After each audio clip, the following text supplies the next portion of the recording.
let's keep it moving because it's time now for the All-State Playoff Predictor presented by Allstate, where we look at SEC rivals Georgia and Alabama and FSU and Washington, who had us on the edge of our seats today. So we're going to crunch some numbers. If you take a look, this is all the numbers of chances to make it to the CFP coming into this week alone, right? Mm-hmm. So you see where Washington is as an undefeated team. They have one-loss teams ahead of them. Those one-loss teams being Texas, Alabama, and Oregon.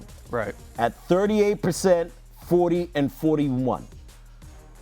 Man, I mean, what do you have to say to that? Because our predictor clearly does not have faith in Washington. No, well, I don't think they have a ton of faith in the Pac-12 entirely because, we've also seen that the playoff predictor says the Big Ten has just about as good of odds as getting two teams in to the college football playoff as the Pac-12 has of getting one team in. So whether or not you agree with that, I would tend to disagree because the Pac-12 has been one of the more challenging conferences. They've at least had some of the more ranked teams in the conference, and you see teams kind of coming out of nowhere like Arizona who are providing some ranked opponents, maybe some wins down the road. So we got, shout out to the YouTube chat because said we're in there. We got Carrie who just said, Texas has played better teams and their record shows after they played Texas. Whatever you're trying to say. Do you think Texas has played better teams?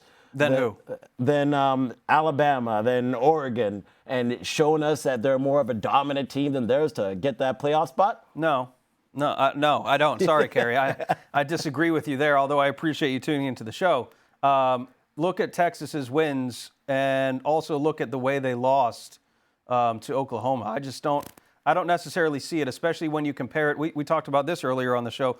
You have Alabama with 5 wins over top 35 FPI opponents. You have to combine Texas and Oregon to get to that same number of 5 wins over top 35 FPI opponents. So, I just don't necessarily see it, Scoob. And, look, I think Texas has to run the table the rest of the way. Shout out to Kerry, man. Thank you, Kerry. I appreciate your passion because truly has no faith in Oregon and Washington and everyone else in the Pac-12 besides the Longhorns. Give me something. Everybody shake around.